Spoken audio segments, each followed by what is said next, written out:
He had watched his gorgeous wife work her way across the ballroom for the last 30 minutes, so that, with impeccable timing, she was as far from him as possible when the ball dropped at midnight.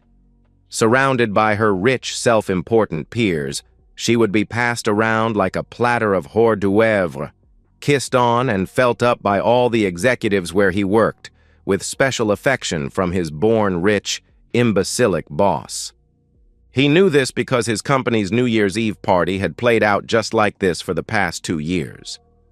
The first year, he let it go, attributing it to too much champagne. Last year, however, the clarion call sounded loud, and he began making provisions. Feeling a tug at his coat, he turned to face Deirdre, Josephine's best friend and co-conspirator. "Happy New Year, Mike!" she exclaimed, reaching up to pull his head down for his annual pity kiss. He barely brushed her lips before pulling away and looking down into her brown eyes. Deirdre was another society doyen, a trust fund baby like his wife, from an even richer family than Joe's. He expected to see the little smirk she usually gave him, clarifying that she knew things he didn't because she was from the landed gentry, like his wife and his boss. Instead, he saw 2 new emotions, pity and concern. "Mike, don't take this so seriously. She's just exchanging kisses, in the grand New Year's tradition. She'll be back in a little while, none the worse for wear, and she will show you again how much she loves you." He looked at her skeptically. Deirdre tried to reassure him. "She really does love you, you know. She's just very outgoing, vivacious, and impetuous, while you are intellectual and taciturn. Sometimes she needs a chance to be with others more like herself, but time with them only increases her appreciation for you." "Okay, Deirdre. So that's why she spent all her time at her company's Christmas party under the mistletoe with her co-workers? We go to her Christmas party and she spends the night dancing with and kissing the top executives at her firm, and here tonight, at my firm's New Year's ball, she spends all night dancing with and now kissing, no, making out with, the executives from my firm. So by being entangled with everyone at the party except me, she is gaining new appreciation for me? Interesting concept. Tell me, is it another New Year's grand tradition to kiss George the imbecile a dozen times? Or is that just her way of showing her love for me, since, you know, she knows how much I hate the little woman?" I'll give Deirdre this. She had enough compunction to be embarrassed. She could not hold my gaze, so she looked away and tried again. "Mike, I see how upset you are, but you need to understand." "Really, Deirdre, I think I do understand. For the first time in our 5-year marriage, I think I really do understand," I shouted. I turned my back on her, returned to our table, retrieved and opened the briefcase I had placed under the table, and extracted a rather large, brightly wrapped package. With my back still to her, I pulled the ring off my finger and tied it in the middle of the bow she had to remove to open the package. Turning back to Deirdre, I held the package out. "I'm going to leave now. Please give this to your friend when, or if, she tears herself out of the grasp of the men surrounding her.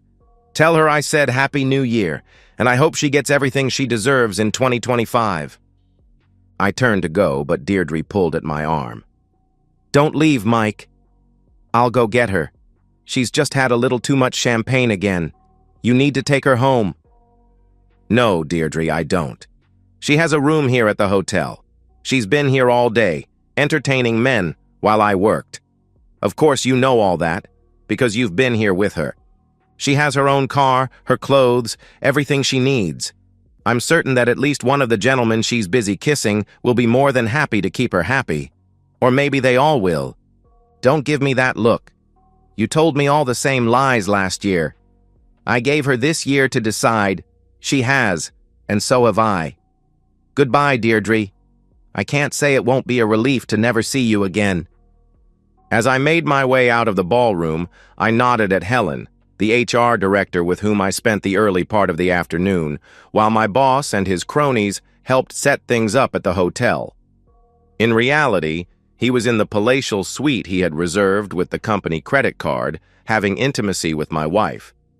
Actually, I should have said they, were in the palatial suite with my wife, and I have the photographs and video to prove it. Helen does too, and the chairman of the board will within minutes. After I exited the ballroom, Helen and her husband made their way to the crowd of men around Josephine. Deirdre was fighting her way through the horde of men, many of whom were insistent on kissing her in the grand tradition. A few tried to accost Helen, but they seemed to find the scowl of her husband, a former All-Pro lineman, to be discouraging. She made it through the crowd to CEO George Burke and his paramour just before Deirdre did. She stopped her husband about 6 feet away and watched. Deirdre's distraught look and shrill calling of her name caught Joe's attention and broke George's embrace. She frowned at her friend's frantic look. Helen smiled. Deirdre held out the gaudily wrapped present and said something to Joe, who took the package, leaned closer, and seemingly asked Deirdre to repeat herself. "Mike left this for you. He's gone, Joe. He watched you flirting and teasing all night, and when you started kissing all these men, he gave me this package and left." Joe smiled. "Oh, you know Mike. He throws these little snit fits when I neglect him for a few minutes. I'll go home, beg his forgiveness, love him silly, and all will be well. He loves me. See, even when he's mad, he leaves my gift.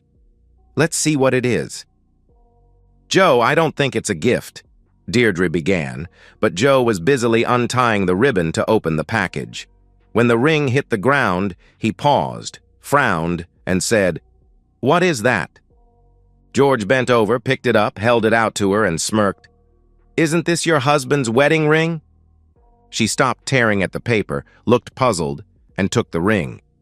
She looked at Deirdre, who said, "I tried to tell you." Joe began tearing the wrapping off the gift and found a white gift box inside. Reassured, she smiled, shook the box, said, "It's heavy," and began cutting the scotch tape on each side with her fingernail. When the tape on the third side broke, the contents of the box fell out and scattered across the floor. She squatted in her knee-length gown so she could pick up the glossy sheets that had fallen. Others were squatting to pick up the ones that had sailed over near them. Suddenly, everyone froze. Joe's eyes grew wide, and she screamed, "No!" Her cry drew the attention of others in the area, and more people moved into their circle. Deirdre's eyes were also wide in disbelief. She glanced up and saw the look of horror on George's face. He snatched the 8 by 10 inches glossy color photo at his feet off the ground, held it against his expensive suit, and involuntarily yelled, "What the hell, Joe?" loudly enough that everyone in the proximity heard him. All eyes went down to the photos lying all about and saw Joe engaged in love acts with persons, not her husband. There were numerous pictures of Joe and George, but also of Joe with other executives of the firm where Mike worked, and with Joe's co-workers and bosses.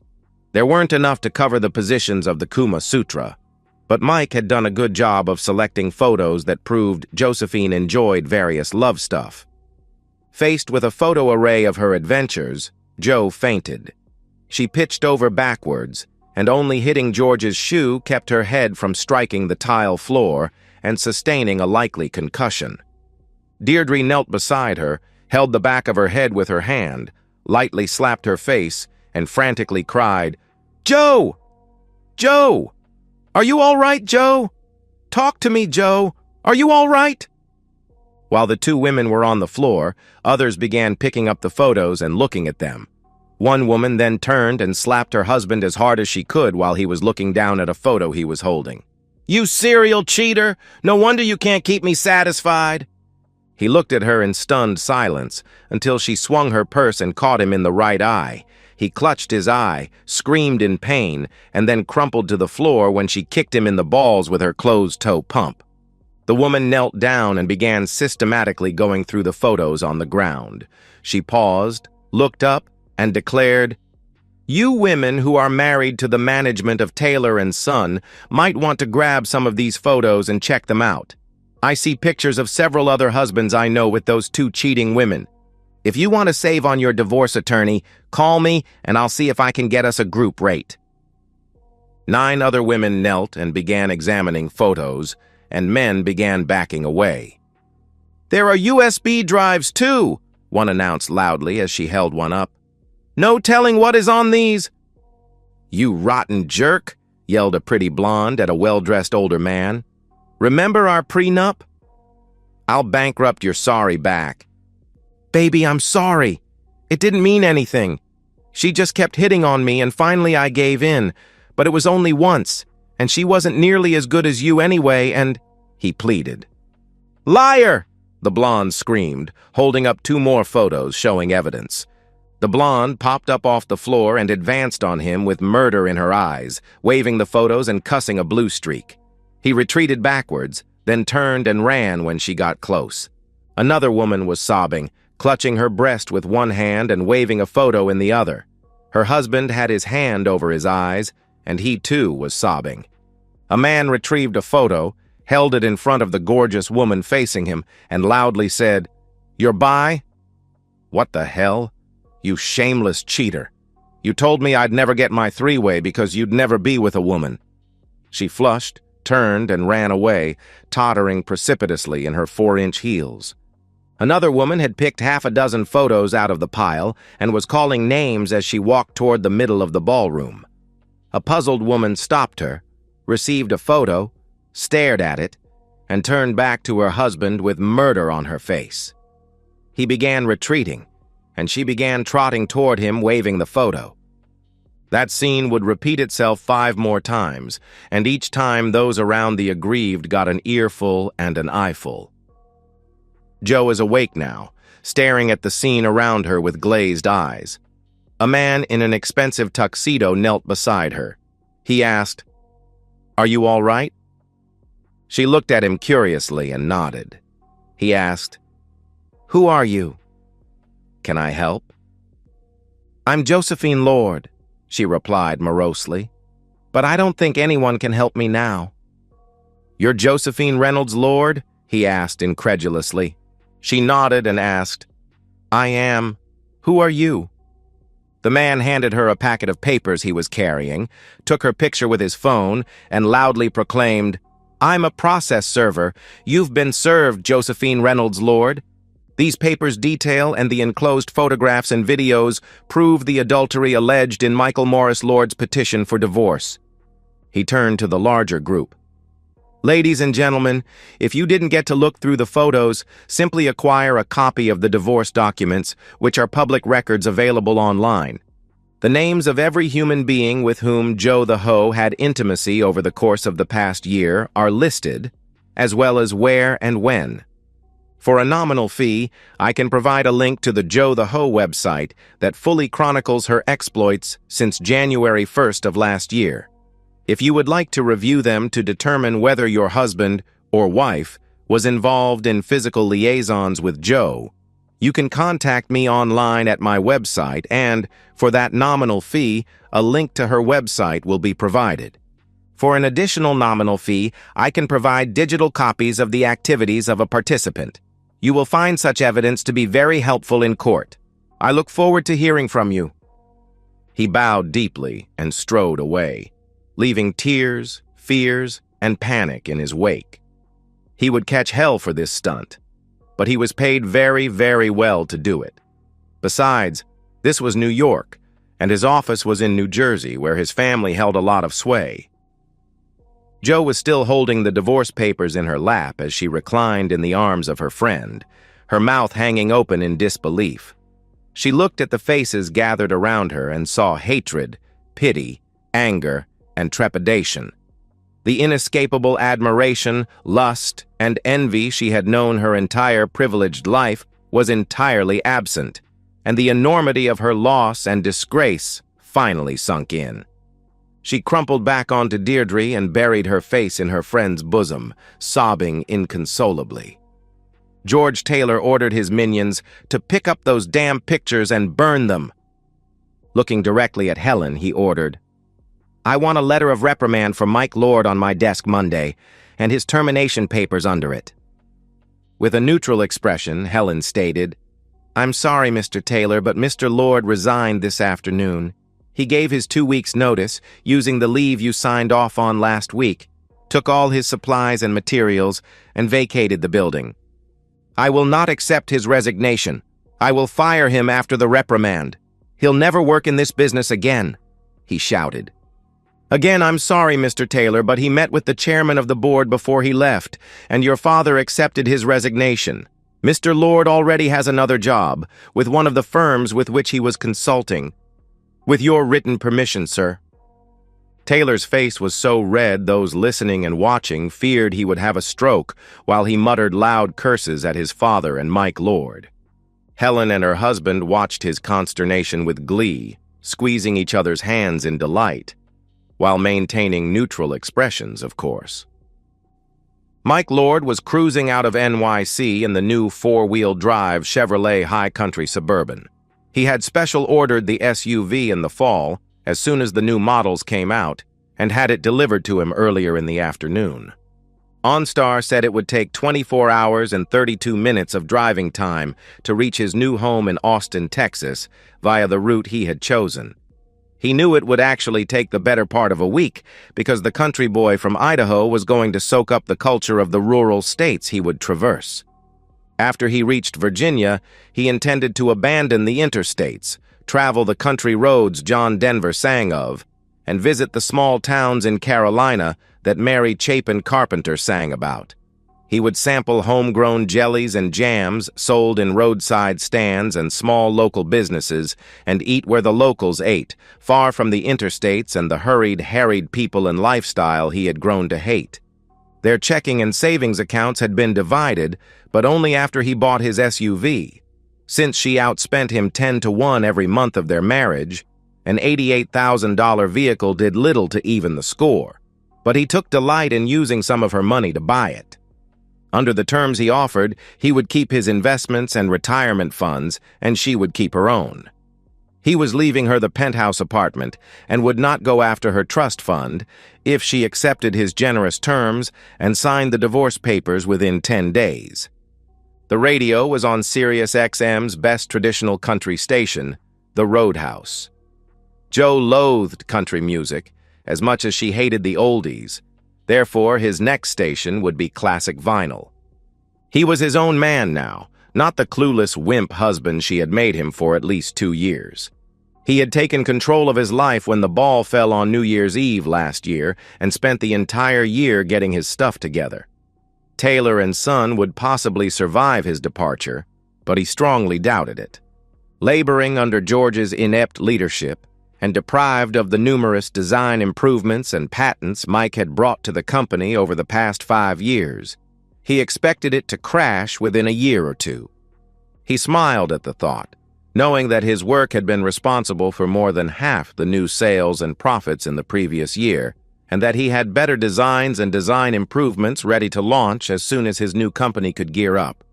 Oh, his old boss, the current chairman and George's daddy, Randolph Taylor, would likely sell the business off before it crashed, but George would be exposed to the world as the inept charlatan he was before that happened.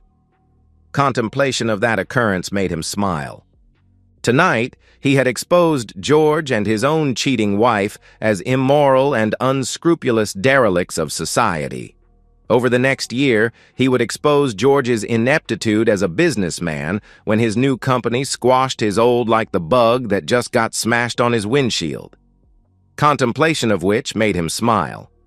He wished he could be a bug on the wall when Josephine's parents learned about his stunt at the ball.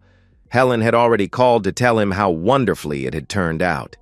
Having her spill the photos all over the ballroom was beyond his fondest dreams, although he had rigged the box to collapse when the tape was cut on any 3 sides.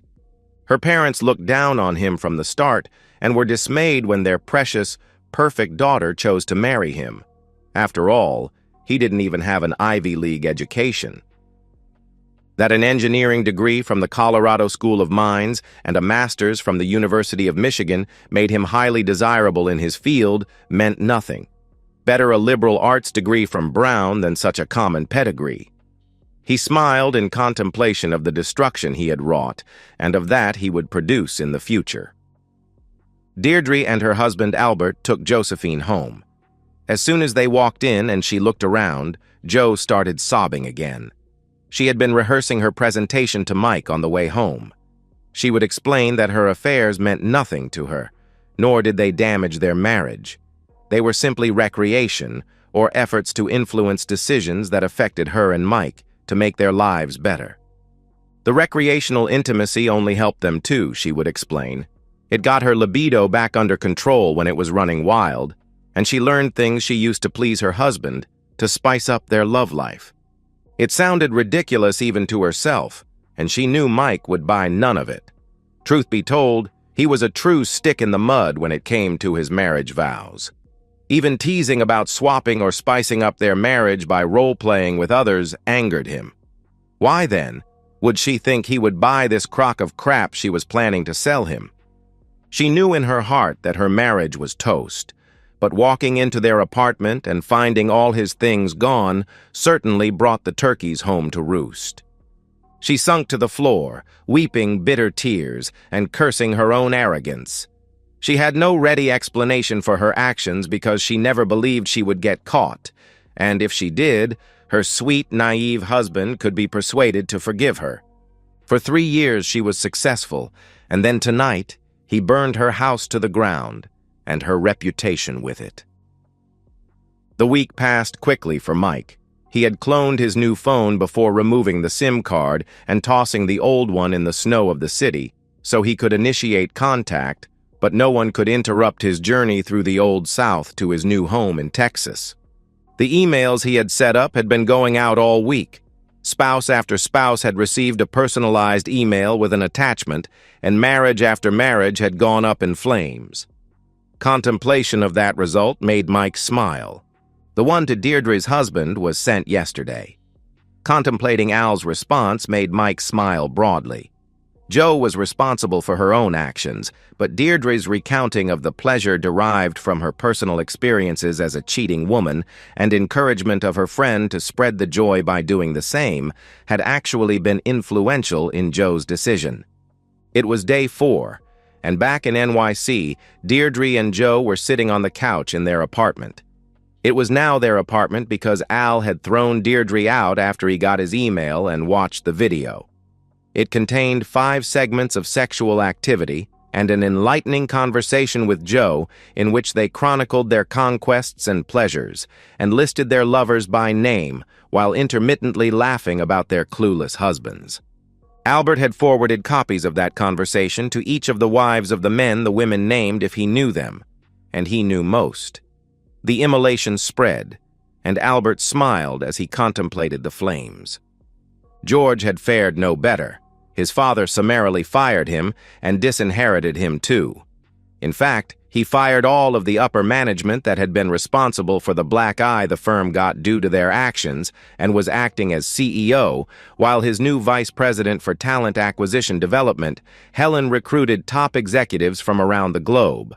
Mike passed the exit to Martin Luther King and prepared to turn on Cesar Chavez.